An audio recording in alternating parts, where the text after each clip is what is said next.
Hi everyone, हम functions of a cell देख रहे हैं और हमारा फिफ्थ फंक्शन है एक्सक्रीशन। एक्सक्रीशन यानी कि जो हमारे बॉडी में वेस्ट मटेरियल होता है उसको बाहर करना।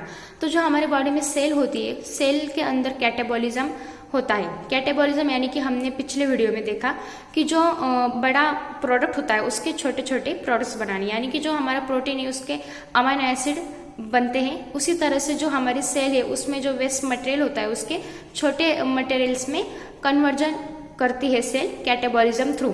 ये देखिए, तो कैटेबॉलिज्म के बाद आता है वेस्ट मटेरियल, और ये वेस्ट मटेरियल ये मूव होता है इंटरस्टेशियल स्पेस की तरफ। Waste material move to interstitial space. Then जो ये वेस्ट मटेरियल होता है वो कैरिड होता है ब्लड के थ्रू, यानी कि कैरिड बाय ब्लड किसकी तरफ, तो एलिमिनेशन की तरफ, eliminated through lungs and kidney. यानी कि हमारे बॉडी में जो लंग्स एंड किडनी है वो एलिमिनेशन का काम करते, उसकी तरफ ये वेस्ट मटेरियल कैरिड होता है ब्लड के थ्रू। इस तरह से हमारे बॉडी में एक्सक्रीशन होता है। ये मैंने थोड़ा सा डायग्राम के थ्रू समझाने की कोशिश की है, इससे आपको भी अच्छे से रिमेम्बर होगा। बहुत ही सिंपल है। देन आता है हमारा इरिटेबिलिटी एंड कॉन्ट्रैक्टिलिटी। तो इसमें इरिटेबिलिटी यानी कि respond to any stimuli. Stimuli यानी कि कौन से होते हैं, फिजिकल में हमें पेन, इंजरी इस तरह के होते हैं। देन केमिकल यानी कि इसमें केमिकल इंजरी होना इस तरह से होते हैं। देन थर्मल यानी कि हीट यानी कि हमारा हाथ जल जाना या फिर कुछ हीट के थ्रू हमें इंजरी होना। देन इलेक्ट्रिकल, मैकेनिकल इस तरह के ये स्टिमुलाई होता है, उनको रिस्पॉन्ड करना यानी कि उसे बोलते हैं इरिटेबिलिटी।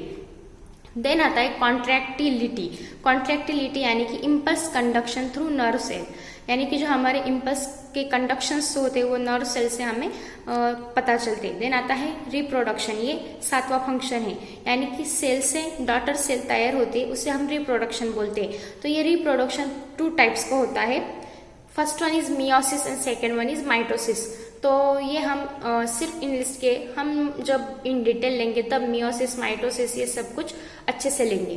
तो आज के लिए बस इतना ही। Thank you so much. इस तरह से हमारा structure of a cell and function of a cell ये पूरा टॉपिक कवर हुआ है टोटल 11 लेक्चर्स में। यानी कि ये अगर हम इन लिस्ट करें तो 10 मार्क्स के लिए भी ये क्वेश्चन पूछा जा सकता है, यानी कि function and structure, explain structure and function of a cell इस तरह से, या फिर हमें ये डिवाइड करके 3, 5 इस तरह से भी पूछा जा सकता है। अब हमें मार्क्स के वेटेज से उसका आंसर लिखना है। अगर 10 के लिए पूछा जाए तो हमें पूरे जो हमने स्ट्रक्चर्स लिए वो इंलिस्ट करने हैं, डायग्राम निकालनी है, उसके बाद थोड़े थोड़े हमें वो एक्सप्लेन करने और फंक्शंस हमें एक्सप्लेन करने हैं। अगर वो 3 या 5 के लिए पूछे जाए तो हमें सिर्फ इनलिस्ट करने या फिर थोड़ा बहुत एक्सप्लेन करना है, इस तरह से हम लेंगे। तो इसका भी मैं पूरा वीडियो बनाऊंगी और पूरे आंसर कैसा लिखना है ये भी बताऊंगी। तो आज के लिए बस इतना ही। Thank you so much.